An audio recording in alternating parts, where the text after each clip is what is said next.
Ant-Man and the Wasp. This movie is directed by Peyton, who directed the first one. It again stars Paul Rudd, Evangeline Lilly, Michael Pena, Michael Douglas, and as well as in addition as Michelle Pfeiffer, Lawrence Fishburne, and another actress that I do not know the name of. But this one follows up with the Ant-Man story, and it is now after Civil War, and he's on house arrest for the acts that he committed in Civil War, which was against the Sokovia Accords. So he's under house arrest. Hasn't really seen the Ant-Man or the Wasp, or he hasn't seen that action in a very long time.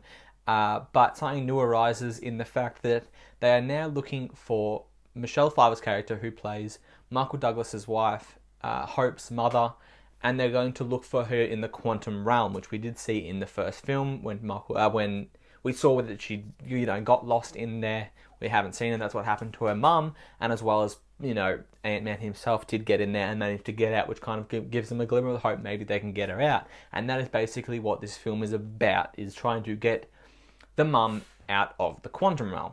Now, this movie, I think, was almost exactly what I expected, but maybe a bit more. Because obviously we have a few reviews come out, all the critics and stuff like that, trying to drop reviews and scores and all this stuff before you see a movie. I don't really pay attention, I just hear little things, glimmering around the internet. And I heard this movie was, good but not fantastic. And I'd say this movie is pretty good. This movie is exactly what Ant-Man is. It's lighthearted, it's funny, it is just a lot of fun on screen, and that's all you have to do with an Ant-Man movie. Yes, it's not as serious as Infinity War or even Black Panther. It's not as, doesn't give you that emotion, but it's so damn enjoyable. The scenes are so funny. Paul Rudd is amazingly funny. One of my favourite actors, and he kills it again. He's just such a fun character to watch on screen, as well as Evangeline Lilly as the Wasp was phenomenal. She really did steal the show. She was great. Michael Pena, again, was very, very funny. Had some scene stealers in that one. And then Michael Douglas is great as well, like he was in the first one. So the cast there doesn't change as much.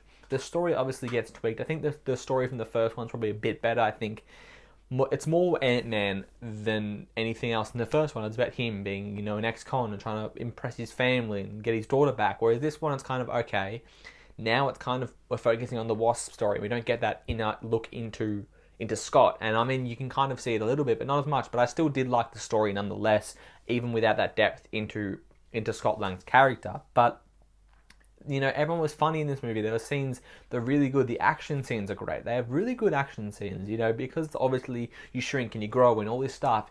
You can use that so well in action scenes, and that's what Ant-Man is, and they use it to everything they can, and good for them, because, that's the strength of the movie that everyone enjoys. Why not just keep hitting with it, because it was awesome.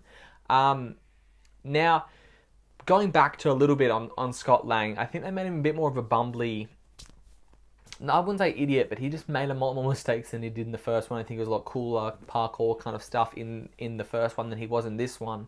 But I feel like, again, it's something you don't really notice in the movie. You kind of think back of and go, alright. So it's not something that takes away from the movie, but it's something that you can think about and go, okay, yeah, maybe if they did that, it would make a bit more sense. Now, my biggest gripe with Marvel movies in general is a villain, and this one was Ghost. And yeah, I think she was fine. I didn't love her. I didn't hate her. I think she didn't have much of an agenda. I think they kind of used her like, is she a villain or is she not a villain? And yeah, that's fair enough you do that, but if you're going to do that, I need to hear it, and I need to see it, and you didn't. She's meant to be the villain, so why am I not getting a full villain? And you can go, well, she wasn't meant to be a full villain. Well, that's their fault. Movies are meant to be. It's superhero movies. It's MCU, so you're going to have superhero versus supervillain, good versus evil, and it didn't necessarily have that. Walton Goggins' character's in there, so unnecessary. I like Walton Goggins' character in this movie, but he was totally unnecessary. He was kind of just put in there to give an extra layer to the depth and to the action scenes, but it really, really wasn't needed for the most part. Again, it falls to the same mistakes they've made in every MCU movie. Not every movie, but a majority of them is the villain isn't strong enough. And with a stronger villain, I feel like this movie could be really good. Yeah, a lot of people might not necessarily like this movie as much because it is. It definitely rides on the humour. It definitely rides on the enjoyability. And if you don't get behind these characters, if you don't have a fun time with this movie, it's not going to be good for you because it's almost a comedy in a sense. This is a superhero comedy, and I feel like that's what it's aiming to be, and I like that for that reason. And if you don't, it's fair enough. Now, there's a few things that I could get into spoilers, which I'm not going to because I'm not going to do a spoiler review because really the things I want to talk about, you kind of know what I'm going to say if you've seen the movie, or once you see the movie, you'll go, okay, yeah, it's not worthy me touching on them. I talked about it a little bit in my podcast with a few mates. We do a podcast together, cheap plug, but you know, it's not worth me hunting it down and talking about it. So I'm not even going to do it. Just towards the end, they didn't connect a few dots, and then one of the end credit scenes is quite pivotal in the whole MCU. That's all I will say. The one at the very end is in the trailer, so do you necessarily stay around for that one? I don't know, but I think Ant-Man was a very enjoyable time, and I'm giving Ant-Man and the Wasp a B. Thank you guys for watching my review of Ant-Man and the Wasp. As I said, to me, I think I'm on the higher end of people liking Ant-Man. I feel like Ant-Man's a lighthearted of the most MCU movies. It is definitely more fun than a lot of them. So I go in there expecting that. That's why I gave it a higher grade, maybe than a higher grade than other people would, because I feel like this maybe not surpassing the first one, probably on the same level. I feel like most people will say this was a little bit below the first one, but I do think this movie was a lot of fun, and I definitely recommend you seeing it. Not only because it's MCU, but it is a fun, really, really fun time. And again, I keep using the word fun, because that's all this movie is. It is fun.